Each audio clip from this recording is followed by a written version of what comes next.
Hello and welcome to another video of mine.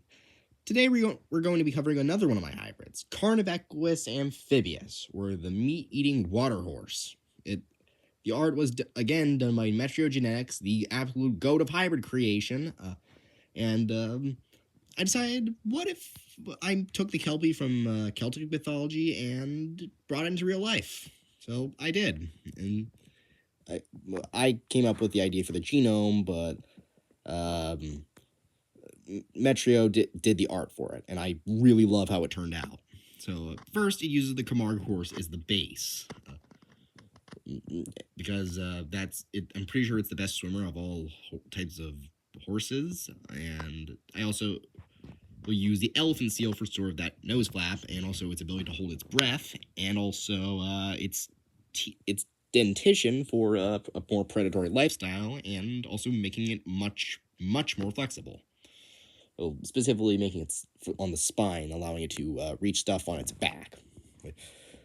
That will be built upon in a little bit, but I'm moving on to another contributor.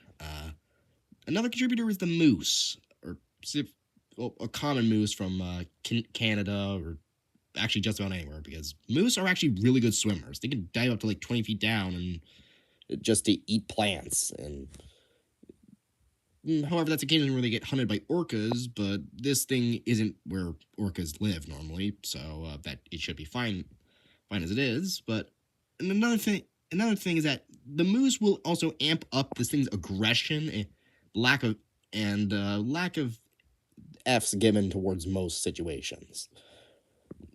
And that's mostly because of how freaking big it is.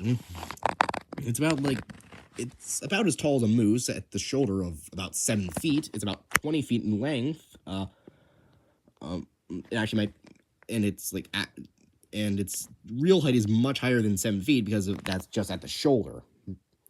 I think would be at least like 12 feet at the head. The size mostly comes from the elephant seal, southern elephant seal specifically, but the moose gives it a bit more kicking power, and obviously, as I mentioned, amps up aggression and gives extra congruity with swimming. Pulling up, I shall now pull up its genome. Oh yeah, I also added thalassocnus for denser bones, allowing it to sink a bit better, and making its spine a bit more flexible, increasing the strength in its limbs. I use bottlenose dolphin for increased intelligence and echolocation. Specifically, bottlenose dolphins, such as ones in captivity, have been shown hiding food and using it to lure in birds to eat. And that sort of bait and switch technique is something I'm going to be needing in order to make a real life Kelpie. But there's another part of the Kelpie that I need to address. How am I going to make it sticky? Well, here's where these two frogs. I'm using a pair of frogs. Well, a toad and a frog. They're pretty much the same thing. One is the cane toad to secrete bufotoxin from the skin. It's also incredibly sticky on top of the tomato frog's ability to produce a natural glue from its back, and so basically whatever touches this thing is going to stick to it, and is also going to be heavily poisoned by it. So, all while likely being kicked to death by this essentially a demon horse. And my hybrid is mostly an ambush predator, just wading through water, letting stuff get caught on its back, and that in order to eat them later. And it's developed a bit of a taste for humans. One might think that it looks cute or cuddly.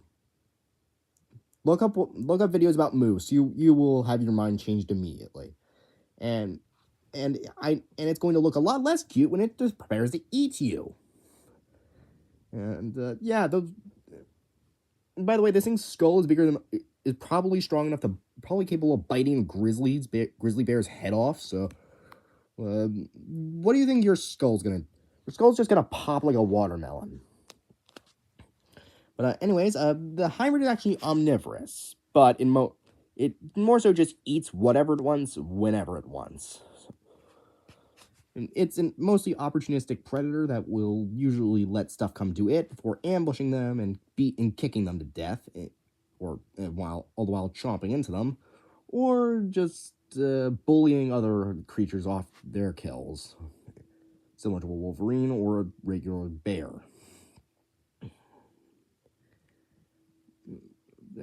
While it is possible, if someone is stupid enough to try to ride it, if you wear like a special suit or saddle that prevents stuff from sticking, or cover yourself in nonstick cooking oil, you could ride this thing. But